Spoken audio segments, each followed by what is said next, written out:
Good morning students, कैसे हैं आप लोग। मैं उम्मीद करता हूं कि इस कोरोना जैसे संक्रमित वायरस से आप लोग बचे होंगे और अपने अपने घरों में होंगे। हमेशा ये बात ख्याल रखें, ध्यान रखें कि आप अपने हाथों को हमेशा साबुन से वॉश करते रहें ताकि किसी प्रकार का कोई गंदा आपके अंदर ना इन कर जाए। और हमेशा अपने आप को साफ सुथरा रहें, घर से बाहर ना जाएं और अपने आप को, अपने फैमिली को आप सुरक्षित रखें। ओके, मैं आप लोगों के लिए ऑनलाइन टीचिंग कर रहा हूँ। आप लोगों को बाहर जाने की कोई ज़रूरत नहीं है। जैसे कि मैंने फर्स्ट पार्ट में पढ़ाया फूड एंड डाइजेशन के बारे में। फूड के बारे में मैंने तो पढ़ा दिया, बट अब पढ़ेंगे हम लोग डाइजेशन के बारे में।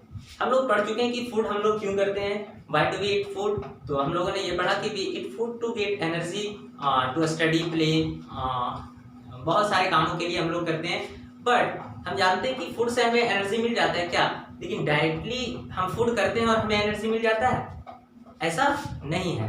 हमें खाना खाने के साथ साथ बिल्कुल डायरेक्टली जो है हमें एनर्जी प्राप्त नहीं होता है। तो जब तक यह डाइजेशन नहीं होता है, यह फूड जो है डाइजेशन नहीं होता है, हमें एनर्जी प्राप्त नहीं होता है। कहता है कि the food that we eat does not give energy directly to our body, it gives energy after digestion. यह डाइजेशन होने के बाद ही यह एनर्जी देता है। जब डाइजेशन हो जाता है तब हमें क्या मिलता है, एनर्जी मिलता है। Okay, digestion is a process in which the food we eat a breakdown into simple and soluble substances that are absorbed by the body.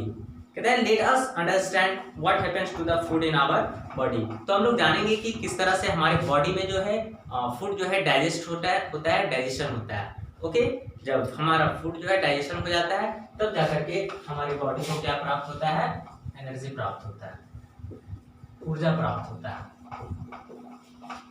तो देखेंगे आपके सामने ह्यूमन डाइजेस्टिव सिस्टम बना हुआ है। आप देख सकते हैं फर्स्ट में माउथ, सेकंड में आपका फूड पाइप, थर्ड में स्टमक, फोर्थ में जो है आपका स्मॉल इंटेस्टाइन, और फिफ्थ में लार्ज इंटेस्टाइन, फोर्थ में स्मॉल इंटेस्टाइन और फिफ्थ में लार्ज इंटेस्टाइन और सिक्स में आप देख सकते हो क्या, अनस। तो ये है डाइजेस्टिव सिस्टम।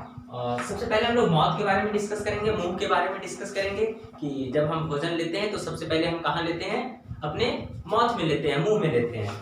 तो मुंह में लेने के बाद क्या होता है हमारे भोजन का, उसके बारे में जानेंगे। कहता है कि the teeth chew and grind the food. यह जो है फूड को ग्रिंड करता है, चेव करता है, तोड़ता है और चबाता है। कौन, मुंह में।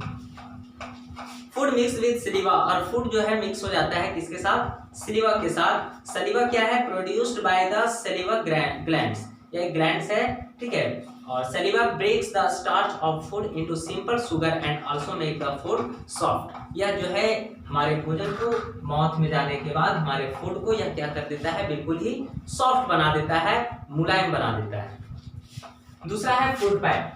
क्या है, फूड पाइप। देख सकते हैं आप, ये नली है, पाइप है, इसी के थ्रू जो है food passes through the food pipe to reach the stomach. इसी के थ्रू फूड जो है पास करके कहाँ जाता है, स्टमक में जाता है, यहाँ पे आता है, या पहले माउथ में जाता है, उसके बाद फूड पाइप में, उसके बाद स्टमक में चला आता है। फिर स्टमक में क्या होता है, it is the like of muscular bag which food is stored and mixed with the digestive juice. या एक बैग की तरह है जिसमें जाकर के सभी चीज क्या हो जाते हैं, जमा हो जाते हैं, एक बैग की तरह है यह। और डाइजेस्टिव जूस कहते हैं, digestive juice break down the food into simple and soluble form. और यह जो है वहां जाने के बाद डाइजेस्टिव जूस जो है टूट जाता है, फूड जो है बिल्कुल ही छोटे छोटे टुकड़े में सॉल्युबल फॉर्म में क्या हो जाता है, बदल जाता है। उसके बाद आता है यह यहाँ से निकल करके, स्टमक से निकल करके कहाँ जाता है, स्मॉल इंटेस्टाइन में। कहाँ, स्मॉल इंटेस्टाइन में चला जाता है, इसमें चला आता है। यहाँ से इस तरह से वो करके यह जो है इन कर जाता है स्मॉल इंटेस्टाइन में। हमारा जो फूड है यहाँ जूस के रूप में, स्मॉल सिंपल पार्टिकल्स के रूप में चला आता है स्मॉल इंटेस्टाइन में। और वहां जाने के बाद it is like a long quite tube that produce some digestive juice. यह जो है एक ट्यूब की तरह, देख सकते हैं नली बहुत सारी यहाँ पे एक ट्यूब की तरह है यह, और जिसमें जाने के बाद the process of digestion complete है। और यहाँ जाने के बाद जो है इसका डाइजेशन कंप्लीट होता है। तो हमारे फूड का जो डाइजेशन कंप्लीट होता है वो किस पे होता है, स्मॉल इंटेस्टाइन में, इसमें होता है स्मॉल इंटेस्टाइन में। The wall of small intestine have blood vessels that absorb the digested food and take in the all the body part। फिर यहाँ से इन करते हुए यह जो है फिर स्मॉल इंटेस्टाइन से होते हुए कहाँ इन कर जाता है, लार्ज इंटेस्टाइन में। कहाँ, लार्ज इंटेस्टाइन में। और लार्ज इंटेस्टाइन में हमारे फूड का क्या होता है, तो the hard the undigested food absorb extra water from it and the faeces semi solid wasted. कहता है कि जब यह जूस के रूप में बदल जाता है, जो वेस्टेड पदार्थ बचता है हमारे बॉडी में, यह जो है लार्ज इंटेस्टाइन के थ्रू और उसके बाद यह इन कर जाता है अनस, और इस तरह से स्मॉल इंटेस्टाइन से होते हुए लार्ज इंटेस्टाइन के थ्रू और फिर एट लास्ट यहाँ जो अनस है, अनस के थ्रू यह क्या हो जाता है, बाहर हो जाता है। तो अनस undigested semi solid waste is passed out of stool through it. तो इसके थ्रू फिर जो है अनस के थ्रू हमारा जो वेस्टेड फूड्स होता है वो क्या हो जाता है, बाहर हो जाता है। तो इस तरह से हम कर सकते हैं हमारे बॉडी में जो है डाइजेशन सिस्टम काम करता है, एक मशीन की तरह काम करता है। हमारे फूड को यह जो है बिल्कुल पूर्ण रूप से जाकर के यहाँ पे स्मॉल इंटेस्टाइन में डाइजेशन होता है, हमारे बॉडी को जो है एनर्जी प्राप्त होता है, और इस प्रकार से यह जो है अपने वर्क को कंप्लीट करता है, और इसी प्रोसेस को हम लोग कहते हैं डाइजेशन। ठीक है, और ये है human digestive system. Okay, any problem? Okay, thank you.